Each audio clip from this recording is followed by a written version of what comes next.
com fem possible que l'oferta d'ensenyament no reglat i que nosaltres, alguns ajuntaments, vam liderar perquè creiem que era bo per la nostra societat, escoles de música, escoles d'adults, com les mantenim? Com fem possible la seva sostenibilitat econòmica?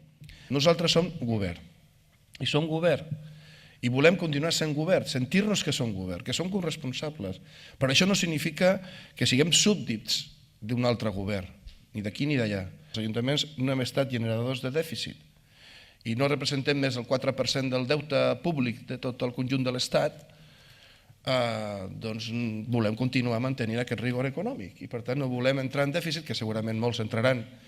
Estem en una situació que urgentment necessitem tancar quins són els paràmetres econòmics per garantir l'estabilitat i poder afrontar alternatives i solucions. I nosaltres estem oberts al diàleg i a l'acord, és el que desitgem.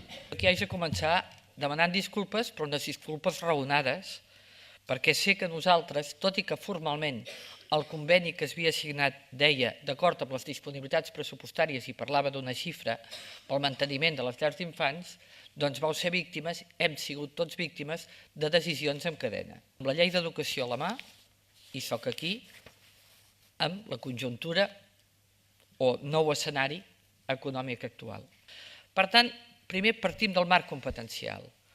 Als municipis els correspon participar en les funcions que corresponen a l'administració.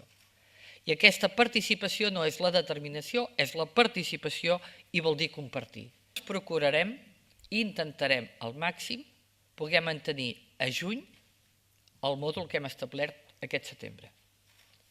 Però no puc anar més enllà de l'intentar, perquè haig de saber com finalment queda el pressupost del 2012. És a dir, una educació que no depèn només de qui principalment depèn, que és de les escoles i els seus mestres i direcció, etc., sinó del compromís de tot l'entorn educatiu.